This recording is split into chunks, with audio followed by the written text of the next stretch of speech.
I think, this hero's journey has been quite interesting because so many of the stories I've heard today, there's Jeremy there and Brett, etc. There's so many heroes' journeys are actually going on with every one of your lives. You are all heroes.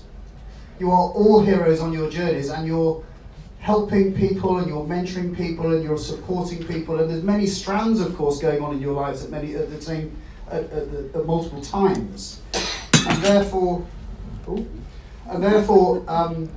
just understanding where the people that we're interacting with and the clients that we're working with, where are they? And we have a wonderful opportunity to be their guide, to be their Sherpa, to walk them through that crazy path of life that they're going through at the time. And in fact, so many times I feel that clients, they possibly come to us a little late. They possibly should have come to us earlier on. But it probably takes quite a step, doesn't it, to that call to action to go, I need to do something about this now. For me, I've reached retirement, and would you believe, it's kind of crazy, but sometimes it's only 6 months or 12 months before the D-Day that they come and get advice. Now, how much good could we have done if they'd have come to us 3 or 4 or 5 years earlier than that? We could have done huge amounts of planning to get them ready for that, not just on a financial basis, but ready for that great big event that they have as they move on to their retirement in this new life and this new world.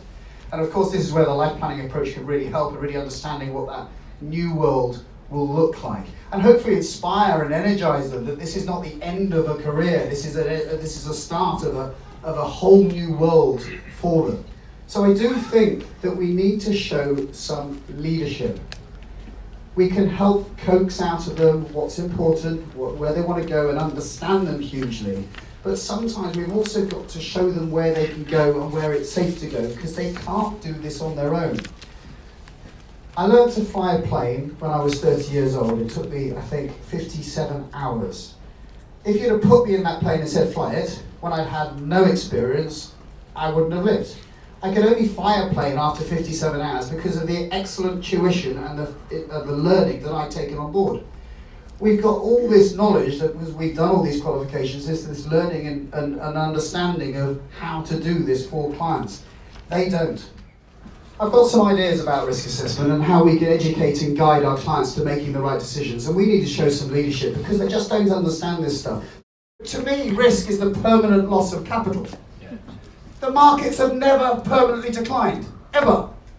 The only thing that has blown up a portfolio is investor behavior. The individual, the advisor saying, get out now, it's too scary. Okay? The client gets themselves out because they can't handle that volatility. It's 2008 and the market's fallen by 30% and it's just terrifying. I don't want to be in that casino, and Warren Buffett is rubbing his hands and saying, Mr. Market is coming to me and it's on sale. Yeah, this is the investor behavior that we need to educate and we need to encourage about. Because 4 out of 5 positive periods of every rolling term has allowed you to get a greater return than cash. The market is not risky, it's the investor and the advisor who is being the risky ones. I run something called the Retirement Cafe once a month because I specialise in retirees. Phil will love this. This is a conference that I put on once a month in a local hotel. I pay the bill and I invite the whole community to come and listen to experts who specialise in retirement or dementia or investing or powers of attorney or inheritance tax or what have you. And I get the experts in, I advertise it on Facebook, and we get lots and lots of people turning up, and of course I host it. And that is me and my financial planning business, and hopefully those tools might be of use to you.